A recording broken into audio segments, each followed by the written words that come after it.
Techniques don't manifest, but your state does. Although this may seem apparent, I recognize that some individuals may still be perplexed, and it is my objective to alleviate that confusion and return you to your genuine potential.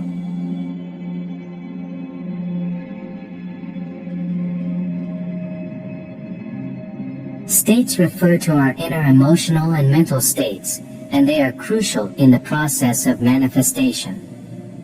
When we shift our state, we change the way we feel and think, and this reflects in the physical world around us. Techniques, on the other hand, are only tools to help us change our state. Merely repeating affirmations without changing our inner state will not lead to success in manifestation. Instead, we need to focus on shifting our state and embodying the feeling of what we desire. The way you perceive and experience life is through your state, which can be compared to an avatar. Since creation is already complete, there are numerous versions of you that exist, each of them living in a different reality or timeline. Your state determines which version of you exists in the present moment and on which timeline you are currently situated. If you desire to win the lottery, there is already a version of you that has won it. However, simply knowing that one of your versions has won is not enough to bring you happiness. You want to experience that reality firsthand, and you can do that by embodying that version of yourself.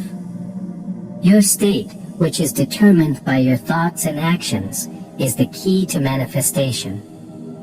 Simply repeating affirmations without truly believing and feeling them will not bring you what you desire.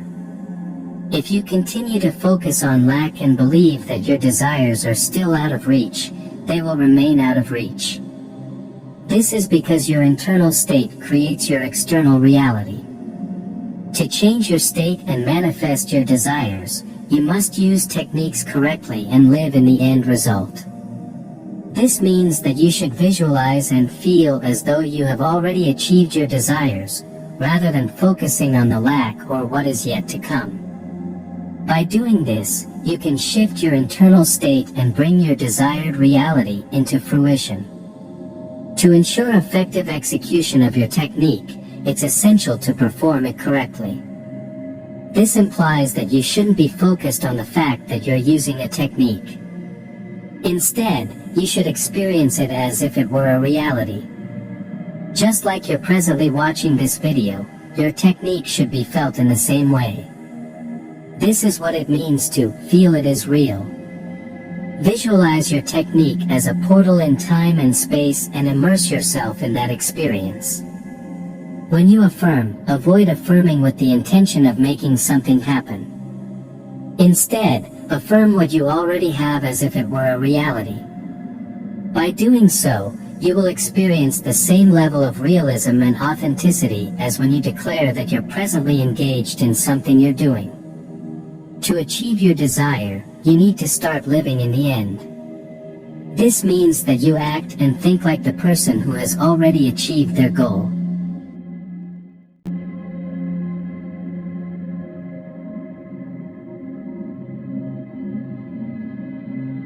Ask yourself whether you would be thinking or doing what you currently are if you already had your desire. Use your imagination to visualize yourself having what you want and imagine how it feels, how you act, and what you watch or listen to. However, be careful not to turn living in the end into a technique, as this is counterproductive. Living in the end means that you know it is done, just as if someone from the future came back and told you it had already happened. To bring your desire into your reality, you must shift your state of being. This shift should occur naturally after you have successfully lived in the end and acted as though you already have what you desire. When you change your state, you become the person who already possesses the desire. This means that your thoughts and actions throughout the day will naturally align with having your desire, without any effort on your part. These thoughts will become your default mode of thinking and will feel natural and effortless. You will no longer focus on the lack or feel the need to do any techniques to remind yourself of your desire. The feeling of knowingness that you experience will be similar to knowing your name or where you live. The term miracle is often used by those who lack faith to describe what is accomplished through faith. According to the law of assumption, faith is the foundation of what we desire, even when it is not yet visible. The idea that everything already exists is what inspires us to hope, and hope requires us to believe in the possibility of achieving our desires. Without this belief and expectation, the law of assumption cannot be effectively used. Essentially, the quote explains that faith and hope are essential components of manifestation, and that the law of assumption relies on the conviction that our desires are already within reach. The word evidence in this context refers to a sign or proof of reality. Therefore, this quote suggests that having faith means being aware of the reality of what you assume, having a conviction about the reality of things that are not visible, and having a mental perception of the reality of the invisible. Consequently, it's clear that lacking faith implies not believing in the existence of what you desire. Since what you experience is a faithful reproduction of your state of consciousness, a lack of faith will result in continuous failure in consciously utilizing the law of assumption. Throughout the ages, faith has been a significant force, evident in the world's major religions and woven into myths. However, its true meaning is often misunderstood nowadays. Despite common belief, faith is not effective due to external factors, but is entirely a product of one's consciousness. The Bible contains numerous statements about faith that most people are not aware of. To determine whether you have successfully transitioned into a new state, the key factor is the thoughts or words that arise from that state. For instance, suppose you are presently without work, and your thoughts reflect this by consistently repeating statements such as, "I need employment," "I require money," or "I don't have a job." In that case, these thoughts are originating from the state of being unemployed. To manifest your desire, the first step is to claim the new state of being that aligns with your desired outcome. For instance, if you desire to be employed, affirming, "I am employed," is the best place to start. Once you claim the new state, allow the thoughts to naturally flow without forcing them. If you do not get an immediate thought following the newly claimed state, keep repeating it to yourself while feeling its truth. This will help you to naturally think from the state, and you will be given an immediate thought that aligns with it. Then, it's important to hold on to this new state. Don't just think about it once and forget about it, going back to thinking, "I am broke, I need money." However, it's also not natural to constantly think about being employed and feeling grateful for it throughout the day. You have other things in your life that you don't constantly think about but still have. If you consistently think from a state of abundance, eventually you will know that you are abundant.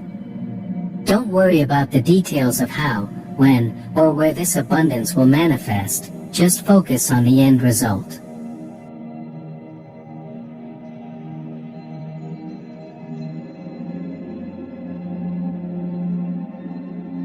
If you find yourself in a situation of debt, what is the way out? The solution is to be free of debt. Visualize the sensation of all your bills being paid off.